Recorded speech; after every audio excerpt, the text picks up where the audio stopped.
Chers amis, bienvenue pour cette nouvelle séquence, cette nouvelle capsule avec la théologienne et auteure protestante Marion Muller-Collard.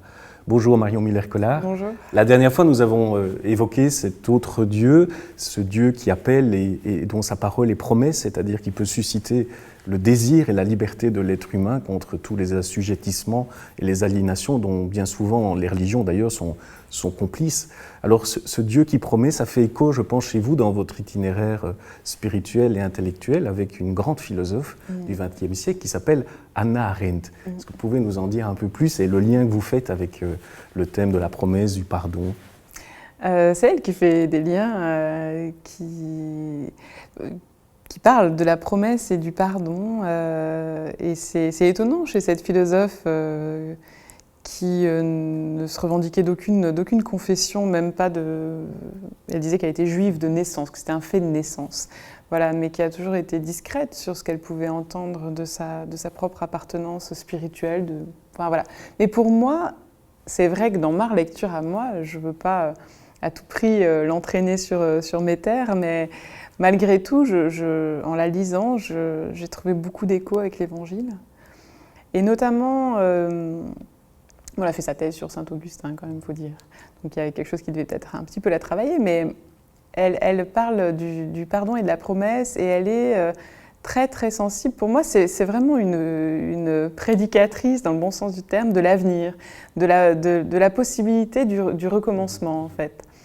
Et en sens, pour moi, c'est un écho très fort à l'Évangile, c'est-à-dire l'abolition de la fatalité. Arendt, tout en étant quelqu'un de très lucide, qui a été très visionnaire, malheureusement pour nous, c'est-à-dire qui a été aussi une lanceuse d'alerte, comme on peut dire aujourd'hui, des pathologies de la modernité et de ce qu'on paye aujourd'hui dans l'actualité. En même temps, a été quelqu'un d'étrangement optimiste, dans le sens où elle garde toujours une porte ouverte à la possibilité d'un recommencement. Elle dit, en fait, il y a cette dimension politique par la Révolution, les choses peuvent recommencer à partir du moment où un peuple se soulève, renverse un régime, etc. Sur le plan purement biologique, par le fait qu'ils viennent au monde en permanence de nouveaux individus qui nécessairement vont avoir des idées que nous, on n'a plus. Nous, on est déjà, comme j'ai l'habitude de dire, on a une obsolescence programmée qui est déjà entamée. Un peu entamée, gentiment, qui commence à s'entamer.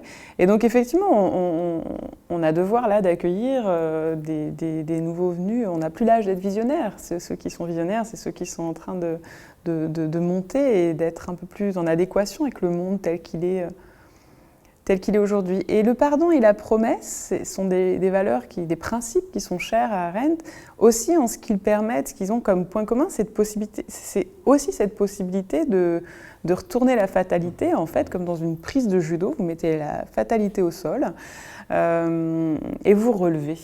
Le pardon vous relève et la promesse vous relève, parce qu'elle ne s'agit pas de permettre de dégager un avenir à très long terme, mais elle vous permet quand même de pelleter les sables mouvants qui sont sur le seuil de votre journée quand vous la commencez. Vous savez que vous êtes en possibilité de recommencer. Et ça, pour moi, c'est vraiment ce qui me relève dans l'Évangile. Ce qui me donne le courage d'être, c'est ça. C'est que je m'empêtre plus souvent qu'à mon tour dans la culpabilité, dans la déception que je représente pour moi-même quotidiennement, aussi des fois une tentation du désespoir face à des impasses, des choses qui me paraissent... Voilà, moi je ne vois pas de solution là, dans certaines situations. Mais je me souviens toujours, avec Arendt et avec l'Évangile, de cette promesse de l'avenir, de cette possibilité permanente de réhabilitation. Et puis l'histoire en témoigne, c'est-à-dire que l'histoire est jalonnée d'horreurs, mais d'horreurs qui n'ont pas eu le dernier mot. Donc ça, c'est quand même à la fois traumatisant et à la fois porteur d'espérance. Et je pense, en vous disant tout cela, à un vieux monsieur que je visitais un jour à l'hôpital, qui était en train d'aller tranquillement vers la fin de sa vie, et sereinement, et qui me disait... il m'a beaucoup touchée, ce monsieur. Il me disait... vous savez, j'ai un immense privilège, je sais à qui j'ai dit merci. Et ça m'avait touchée en ce sens que, effectivement, il y a pour moi quelque chose d'important dans la foi qui est l'action de grâce, qui est la reconnaissance, et qu'on néglige un petit peu la souffrance que peut représenter le fait de ne pas savoir à qui adresser sa reconnaissance. Mais c'est un petit détour pour dire qu'au-delà de ça, il continuait en me disant « je sais à qui je dis merci parce que dans la vie, à chaque fois que je me suis retrouvée face à une impasse, il m'a semblé que quelqu'un dessinait une porte et qu'il me suffisait ensuite de la pousser. » Et oui, qu'il y ait des brèches en fait et que ça puisse passer par là.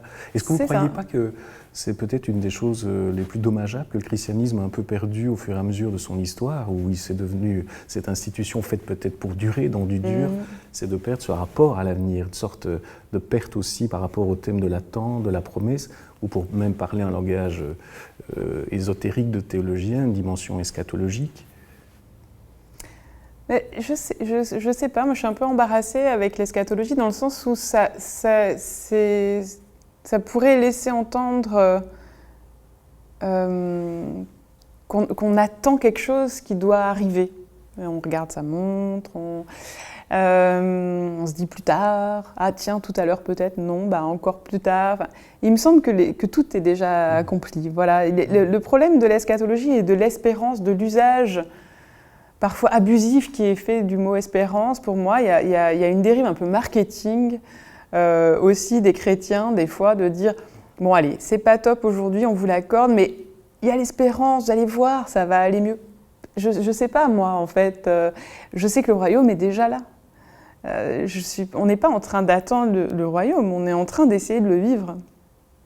Et j'avais été très marquée en travaillant ce passage de Marc où il est question de la parabole du serviteur qui part et qui dit, du maître de maison qui part et qui dit à son serviteur « garde bien la maison », etc. Et où Jésus dit « attention, veillez, vous ne savez pas quand le maître viendra, il en sera comme de ce maître qui a quitté la maison ». Tout ça traduit au futur dans ma Bible, traduit au futur dans toutes les Bibles, alors que le texte grec est au présent. Et quand vous relisez ce passage, je regrette presque de ne pas avoir ma Bible sur moi, mais quand vous relisez ce passage au présent, ça sonne tout à fait différemment. Attention, vous ne savez pas quand le maître vient. C'est-à-dire qu'il vient. Pas il viendra, il vient, il est là, il vient, il ne cesse de venir en fait. Et il vous appartient d'être là avec lui, d'être dans le présent. C'est très important ce que vous dites et je suis content que vous puissiez à ce point montrer de fait que c'est une advenue présente et permanente en fait, qui génère à la fois une ouverture et donc une possibilité d'être accueilli au moment même, ici et maintenant en fait, et que ce n'est pas une espérance qui est reportée par procuration après ou au-delà, quoi.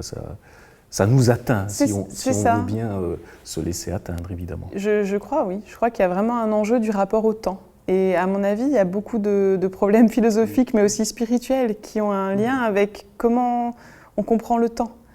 Et le royaume, pour moi, on en a fait quelque chose, on en a fait une carotte au bout d'un bâton, là. Mais en fait, il n'y a pas de bâton. Et qu'on finit par ne plus attendre, à la limite. Oui, c'est devenu un peu décoratif. C'est une sorte de report sine-die qui devient finalement une chimère. Oui, et puis qui est projectif, qui nous permet de nous sortir de nos embarras du présent, parce qu'on voit bien que les choses ne sont pas accomplies telles qu'on les espère. Mais moi, je ne suis pas sûre qu'il va se passer des choses tellement plus figurantes que ce qui se passe déjà dans le royaume. Je pense qu'il y a un tri qui sera fait. Mais je crois qu'il nous est déjà donné de cette saveur du royaume. Je suis persuadée qu'il nous est donné à tous de la vivre de façon pour l'instant éphémère, effectivement fulgurante, fugitive, qui nous échappe, c'est-à-dire on n'arrive pas à retenir ça. Mais qu'il soit d'ores et déjà advenu, ça ne fait pas beaucoup de doute pour ce qui me concerne. Mais voilà. Merci de nous partager cette confession qui me semble aussi déterminante pour dire aussi qu'elle est peut-être le signe même de la parole du Christ, qui, contrairement à Jean-Baptiste, n'annonce pas quelque chose qui arrivera, mais est en train de venir et d'advenir. Merci Marion Muller-Collard, et nous nous retrouvons avec vous pour une prochaine séquence. À très bientôt, au revoir.